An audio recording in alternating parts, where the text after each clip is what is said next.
Friends, இன்றைக்கி நம்ம வீடியோவில் ஒரு ஈஸியான ஒரு ஸ்நாக்ஸ் ரெசிபி தான் பார்க்க போகிறோம். வீட்டில் இருக்க பொருளை வச்சு இப்போ கோதுமை போண்டா செய்ய போகிறோம். வாங்க அது எப்படி செய்யலான்னு பார்க்கலாம். ஃபஸ்ட்டு ஒரு பாத்திரம் எடுத்துக்கலாம். நம்ம பொடியாக நறுக்கிருக்கேன் 2 வெங்காயம், அதை போட்டுக்கலாம். 2 பச்சை மிளகா பொடியாக நறுக்குனது போட்டுக்கலாம். கருவேப்பிலை கொத்தமல்லி கொஞ்சம் போட்டுக்கலாம். கோதுமை மாவு ஒரு கப் எடுத்திருக்கேன், அது போட்டுக்கலாம். அரிசி மாவு அரை கப்பு அரிசி மாவு போட்டுக்கலாம். அரிசி மாவு போடுறதுனால நல்லா கிறிஸ்பியாக இருக்கும்.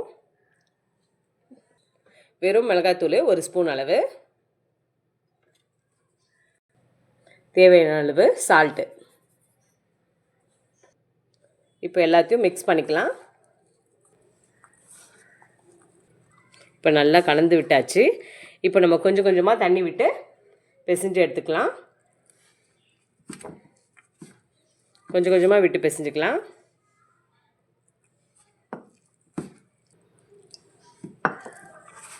இப்போ இந்த அளவுக்கு நம்ம எல்லாத்தையும் பிசைஞ்சு எடுத்தாச்சு.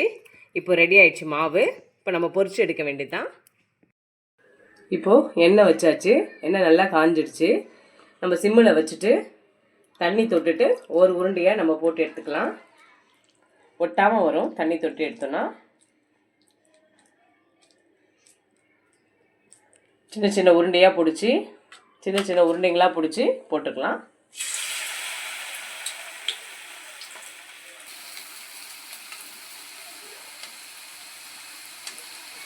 எல்லா உருண்டையும் இப்படி போட்டுடலாம்.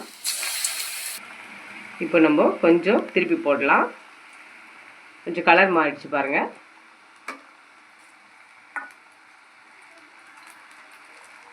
திருப்பி போட்டு நல்லா சிம்மில் வச்சுட்டு பொறுமையாக வேகட்டும். பாருங்கள், கலர் நல்லா வெந்து வந்துடுச்சு. போண்டா நல்லா வெந்து வந்துடுச்சு. சிம்மில் வச்சுட்டு நம்ம இப்படி பொரிச்சு எடுத்தால் தான் உள்ளே நல்லா வெந்து வரும். இப்போது ரெடி ஆயிடுச்சு. நம்ம போண்டாவை எடுத்துடலாம். அவ்வளோதாங்க, ரெடி ஆயிடுச்சு. அவ்வளோதாங்க, சூப்பராக ரெடி ஆயிடுச்சு கோதுமை போண்டா. பாருங்கள், பார்க்கவே எப்படி இருக்குன்னு. டேஸ்ட்டும் ரொம்ப நல்லாயிருக்கும். வாங்க எப்படி இருக்குன்னு பார்க்கலாம். பாருங்கள், சூப்பராக இருக்குது. டேஸ்ட்டும் அட்டகாசமாக இருக்கும். ஈவினிங்கில் இந்த மாதிரி ஸ்நாக்ஸ் செஞ்சு கொடுங்க, குழந்தைங்க விரும்பி சாப்பிடுவாங்க. இந்த இது வந்து கோதுமையில் பண்ணதான்னு கூட கேட்பாங்க. அந்தளவுக்கு டேஸ்ட் நல்லாயிருக்கும். கண்டிப்பாக ட்ரை பண்ணி பாருங்கள், உங்களுக்கு ரொம்ப பிடிக்கும். உங்களுக்கு பிடிச்சிருந்தா மறக்காமல் இந்த நம்ம சேனலுக்கு சப்ஸ்கிரைப் பண்ணிக்கோங்க.